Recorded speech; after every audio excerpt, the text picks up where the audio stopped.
Welcome to Peter and Ruffy's football show here on STV2. The main talking points on tonight's programme: Celtic will face Zenit St Petersburg in the Europa League, Real Madrid versus Paris Saint-Germain, and Chelsea versus Barcelona, the pick of the ties in the Champions League. And Neil Lennon says Hibs will get a boost from a draw with the champions, with Rangers next up at Easter Road. Yeah, just a few of the talking points. Alan Ruff and myself, Peter Martin, will be discussing. It's Monday. Our bookroom guest, as ever, is Gordon Smith to take us through the main headlines of today and, of course, look back over all the goals from the Scottish Premiership. Here's a look at the back pages of the morning papers to see what's occupied the minds of most of the journalists, and it seems to be the battle between John McGinn and Scott Brown in that 2-2 draw at Easter Road between Hibs and Celtic, and also just a little passage there of Ross McCrory in talks with Rangers over a new deal. Here's the Mail, and it's obviously Derby Brawl, talking about the bust-up in the Manchester United-Man City game, and of course there's the footage there of the picture of Hibs almost snatching it in the last seconds against Celtic, but Mikael Lustig to the rescue.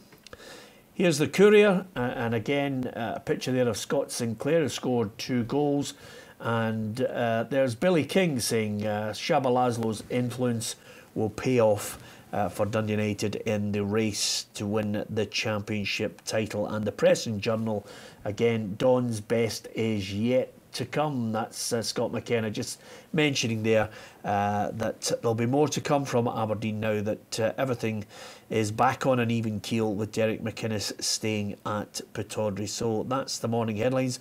What about the draw for the Europa League? Well, of course, the draw itself has paired Celtic with Russian outfit Zenit St Petersburg. Celtic qualified for the Europa League after only 1 win in the group stage of the Champions League, and that was, of course, against Anderlecht that allowed them to finish third. Celtic manager Brendan Rodgers has actually faced Zenit as manager of Liverpool back in 2013, and of course Zenit managed by Roberto Mancini. They won the UEFA Cup in 2008, defeating Rangers in Manchester. They won the Super Cup in that year as well, and of course they'll have no problems travelling to Glasgow. They've got their own jet as well. So let's see how that all fits into the Europa League draw. Celtic know they've got Zenit St Petersburg. Elsewhere it's Borussia Dortmund, Atalanta, Nice against Lokomotiv Moscow, FC Copenhagen against Atletico Madrid, Spartak Moscow, Athletic Bilbao, AEK Athens against Dynamo Kiev, Napoli Leipzig, and Red Star Belgrade CSKA Moscow. Lyon will take on Villarreal, Real Sociedad RB Salzburg, Partizan Belgrade against Victoria Pilsen, Steaua Bucharest Lazio, Ludogorets AC Milan, Astana Sporting Lisbon, Östersund against Arsenal, and Marseille against Braga. So, Ruffy, your immediate reaction to Celtic against Zenit St Petersburg? Yeah, as you said there, I think Zenit will get a wee bit of a pedigree in European football. I think, unfortunately for the Celtic supporters, it's a bit of a travel, you know, but like all the supporters, they'll make an effort to try and get there. I don't know if the weather will be an issue at that time as well. You usually see games over there, snow at the side of the park. So, and the footballing side, you know, I think that Celtic will just be hoping that they can go back into this stage, you know, and handle the 2-legged affair. Is something that we haven't really seen them conquering so far. Yeah, it'll be interesting to see if they change tact, Gordon. I think they'll have to, because I do think it's still a hard game. I mean, I know that it's not the level of the Champions League. The opponents in the Champions League were of a higher standard. But nevertheless, you know, that all these teams, there's not much between them. There still is a good standard, decent standard in the Europa League. I mean, you've got 4 Spanish teams in there. I think you've got 3 Italian. You know, it's strong. So I think that the Celtic, it's not, they could maybe have even had a harder draw, but I do still think it'll be difficult opponents. So the Zenit are sitting second in the league at the moment, yeah. But nevertheless, they'll be a good side. And as Ruffy says, weather-wise as well, they're liable to be still pretty cold over in February when the match is being played over in Russia, it'll still be pretty cold weather. Yeah, absolutely. I think they've got one more match against Grozny tonight, in fact, and with them sitting third in the table, they'll also have to play this game, Gordon, with one of the stands closed, and this is because of an offensive banner which was displayed in the stand. So, not that that's a blow to the team on the part, but it's just another little footnote to how volatile sometimes it can be for fans going to places like Zenit St. Petersburg, and over and above that, they've got a lot of money. I mean, I don't want to, I don't want to go over this, who's got money, who's not got in comparisons, but they've got a lot of Russian internationals. Some of them will remember, of course, the Chelsea player. Now his name is absolutely gone from me. Is that the fullback? Yes, the Zabalat. No, Zabalata. No, Abramovich. It begins with an A. No? Yes, it's something like that. Something like sticking that. in my head. I wish I could help you. Yeah, absolutely. I'll remember his name before we get to the end of it. Right. Ibrahimovic. No, that's I'll get it. He owns Chelsea. They've also got five Argentinian players in the squad, which is a bit unusual because the Russians usually go for a couple of Brazilians, but it's unusual when Argentinians, so there'll be a quality side. Yeah, over and above that, do you think Ivanovic? It was one of those ones that was sticking in my head, just annoying the life out of me. Do you remember him? I knew it wasn't Abramovich because he owns the club. Yeah, absolutely. Do you remember him? Ivanovic, yeah. I mean, they had the great players. We know when they played before, when they played Rangers in that final, they had Arshavin, who then went into English football, terrific player. Understand he had problems because he didn't, because his money when he came to Arsenal wasn't net. He was a bit upset by that. He thought he was going to earn a lot more than what he was getting paid. But I mean, it's still, as I say, at that level of football, you say they've got a lot of money. They're not going to be easy opponents for Celtic at all. Celtic underdogs? I think so. I think in this game they will be, yeah. Okay, here's what the Celtic manager Brendan Rodgers has to make of it.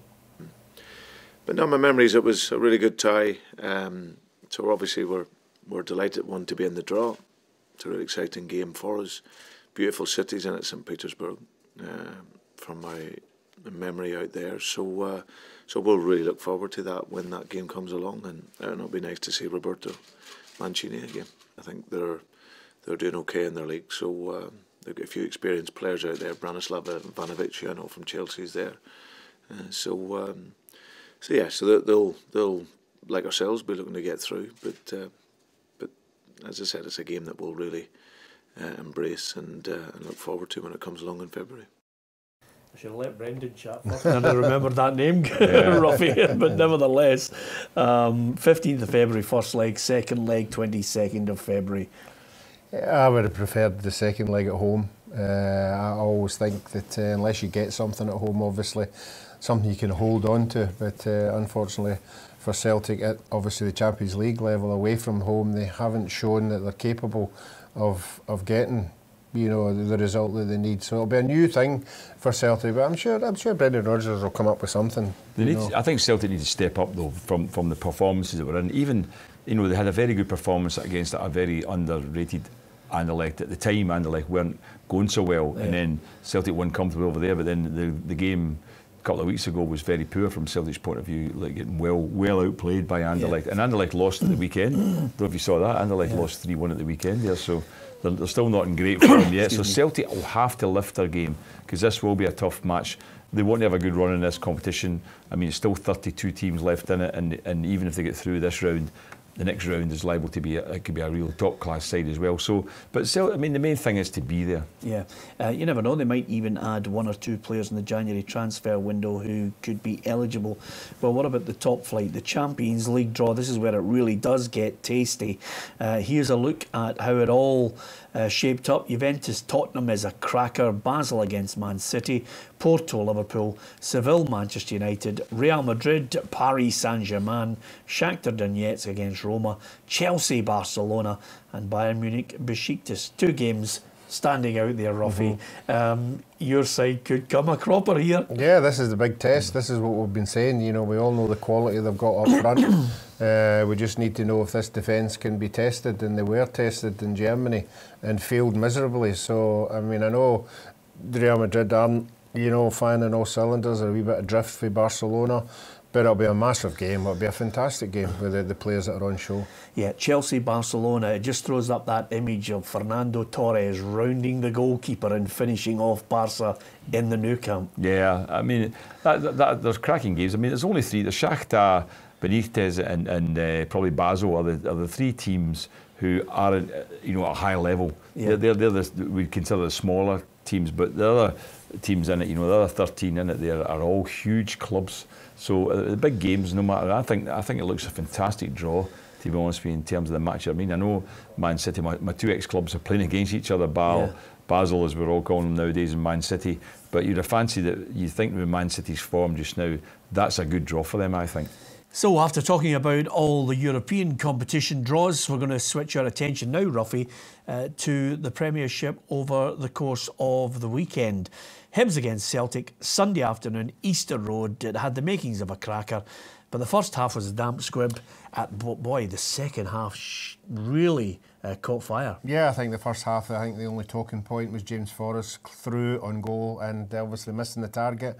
Apart from that, you're right, the second half came alight. You know, Sinclair picked up the ball, dangerous area, came across, you know, the Hibs defence. Nobody would want to tackle him in case, obviously, they fouled him. And they got a wee rub of the green, you know, it hit the post and it came back out to Sinclair and he just sidestepped it in the net and took the goal. Yeah, of course, amazingly, referee John Beaton praised him for an earlier chance where he stayed on his feet rather than maybe suffering the wrath of everyone after the Motherwell game. Yeah, a point we made after the game. You know, I certainly made it, you know, that I think he's got bags of ability. I don't think he needs to go for that option, and it was good at the weekend there. He did get a wee tug, but he had confidence in his ability to go through and try and have a shot at goal. Unfortunately, he never scored. OK, every week I mentioned to you the fact that this Hibs team, totally different under the leadership of Neil Lennon. You know, he's not happy, you know, if they go 2 goals down. He wants them to fight. He wants them to display all the qualities he had as a player.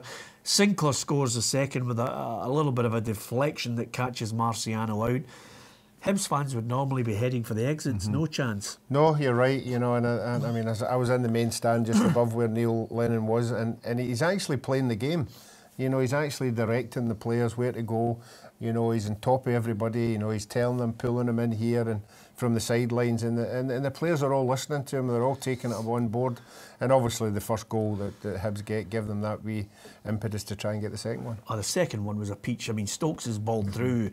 It eventually breaks for Ollie Shaw. Still had a bit to do, Ruffy. Yeah, he certainly did. And I have to say, Stokes, I thought was quite quiet for the whole day. Obviously, when he gets the ball, you know, he can cause you a bit of trouble. But the pass, you know, everybody was expecting a wee layoff down the left-hand side, but no, Stokes having the ability to see a harder pass, and he made it, and obviously the ball went into the box. I thought Simonovic could have done a lot better, but full credit to the young lad, 19 years of age, all the confidence in the world to hit the back of the net. Couple of points to finish on this match. Boyata could have won it, Sinclair could have won it for Celtic, but boy, Hibs could have won it. Had it not been for Mikael Lustig, 68 games unbeaten would have been blown out of the water. Yeah, you could see as it was coming into fruition, you could see the ball coming in, you could see, and obviously when Craig Gordon spilled it, you know, you could feel the whole stand sort of breathing in, you know, is this it? But unfortunately for Hibs, Lustig was there to clear the ball off the line. Yeah, you were sitting in the stand, Ruffy, just behind you, Niall McGinn, Neil Lennon pulling out all the stops to try and get him to sign for them. Yeah, I think he'll have to move very, very quickly, because I think another 3 clubs would be interested in him.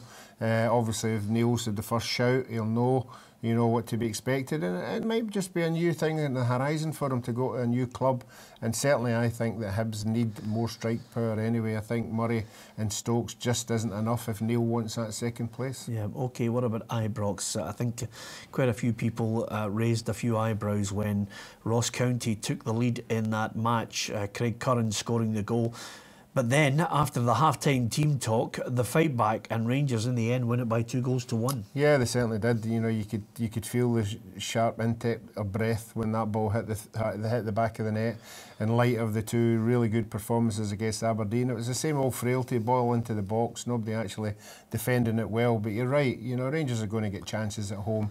They got the goals at the right time, and although it wasn't that convincing, obviously we heard Only Coyle after it saying he thought they should have done a penalty to get a chance to draw that game. Yeah, it was one of those ones you'd feel not too many people noticed it, but managers do notice these things. Andrew Davis fouled in the box, according to Owen. Yeah, no, I got a chance to see it as well. Unfortunately, for Ross County, the referee never saw it. I thought if the referee had saw it, he would had to have made some kind of decision, because it was definitely an obstruction for Davis to get away from him. Okay, Rangers have had a fair bit of criticism over the course of the week because of their handling of their pursuit of the Aberdeen boss, Derek McInnes.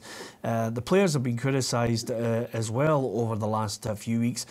But after those back-to-back wins against Aberdeen, the win over Ross County, that's 3 consecutive wins, first time in a year they've managed to do that. This is what Graham Murty had to say about the criticism that was fired at the players. It will, because the players have been questioned. Everything about the club's been questioned recently by the fans, but the players managed to actually get over that hump and get a goal. And I think, as I said, if we were a little bit more clinical, we could have had more goals. But we like that step up in intensity where we can handle it now. The boys can handle it and go on and actually get the win. So hopefully, as well as the crowd getting a little bit of faith, the players will start to have a little bit of faith in themselves, which is always critical because we've got a tough period coming up. So, there you have it. Listen, the Rangers fans won't be fooled by 3 consecutive wins. They want the 4th one against a really good team away from home. That's Hibs at Easter Road. Yeah, this is another bragging rights game. You know, whichever of the 2 teams win this one, you know, they'll be saying we're number 2. So we'll have to wait and see how that one pans out. I think Hibs will give them a wee bit problem with the pace that they've got with Boyle wide and obviously Bartley on the other side. But I think it'll be a great game, and I don't think there's much between the 2 sides. So I think it'll be on the night, you know, who cashes in. Okay, up at Dens Park on Friday, it was Dundee 0, Aberdeen 1. In the end, it was a slender victory for the Dons, but they had to bounce back after all the furore over Derek McInnes. Will he, won't he? I thought Aberdeen chairman Stuart Milne came out of it with great credit. Yeah, I think he acted very swiftly. He's quite a smart businessman. And when the Rangers contact was made, the first thing he invited was obviously the manager and the assistant manager over to his house to have a wee chat about where they're going. And he's obviously laid down a case that Aberdeen is the place to be at this moment of his career. And I think obviously, Derek's agreed with him and he's decided to go with him. Yep. Well, let's see if they back the manager in the January transfer window. Hearts 1, Motherwell 0. Jambos, they were waiting for that home win. Finally, Craig Levein gets it for them. Kyle Lafferty, he's had a troublesome couple of months, but good goal. Yeah, I have to say the bonus for Hearts was Louis Moult. You know, we all know that he's a big player for them, and I'm sure Motherwell will be disappointed he wasn't available. But yet, Kyle Lafferty took his chance. Got a couple of wee breaks of the ball here and there, but at the end of the day, he's a striker. He kept on it and he hit the goal and the winning goal, which I'm sure will be very, very big for him. And I don't think Hearts will be worrying about other chances that they missed. I think it's 3 points is the important one. Yeah, they're taking on Dundee tomorrow. Of course, they want to try and sign Niall McGinn as well. They'll be in a battle with, as Ruffy mentioned, 2 or 3 other clubs. But of course, they'll be wanting to recruit quite a few players in the January transfer window, if you listen to the manager, Craig Levein. But of course, the first thing he pointed out is he doesn't know how many he's going to be able to get in. Yeah, I mean, a lot will depend on what we can afford to do as well. So, we've got some players that probably need to move on. Again, there'll have to be a balance there between the 2 things. I think they're all crucial, as you see. If you make a mistake, then it's not easy to fix. So, we just need to make sure that we don't make any mistakes. That's the focus for January. Yep, so that's Hearts against Motherwell. Good win for the Jambos. What about St Johnstone? Their manager, Tommy Wright, yet again bleating on about they don't get enough credit. What's he talking about? We've given them credit on this programme non-stop. I just don't know what he's talking about. I'll tell you one thing that I'm not going to give him credit for. The game against Hamilton at the weekend. Hamilton battered them. They should have won the game out of the park. Yeah, you can see why Martin Cannon was so disappointed at the end. I only seen the highlights, but Hamilton, it was chance after chance after chance. Good goalkeeping as well. You would expect that, but again, the goal that won the game was one that you have to see again, because the 2 Hamilton boys just didn't know who to take responsibility in this one, and you can't take it away from Scougall. he knew where the back of the net was, and they went away with 3 points, but the Hamilton boys would be really disappointed. Yeah, some managers have got selective hearing. Anyway, last game, Killie 5, Thistle 1. Painful for you, Ruffy, but I'll tell you, when it's going against you, you get an own goal like the one Niall Keown scored. You know, Brophy hits the shot, keeper parries it into his own player. Suddenly they're 2-1 down and up against it. Yeah, I think there's only, if there is two good things about that result for Partick Thistle, was one, it wasn't at home.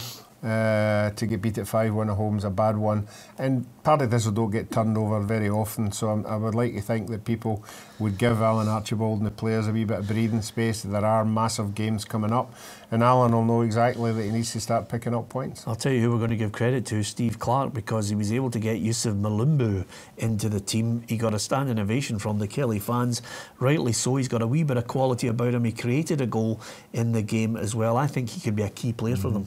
Well, I think that's what you need sometimes in a season. You need a player that the other players don't know. He comes into the dressing room, wee bit of pedigree, you know, he gives everybody a wee bit of lift, and they got that on Saturday. Yep, okay, that's a roundup of the Premiership.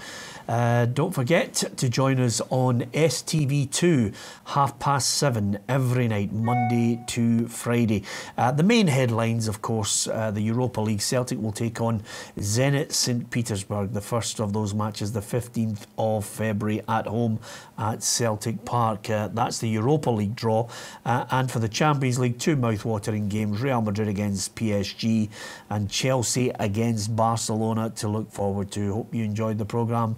Join us if you can tomorrow, STV2 at 7:30. From Ruffy and myself, good night.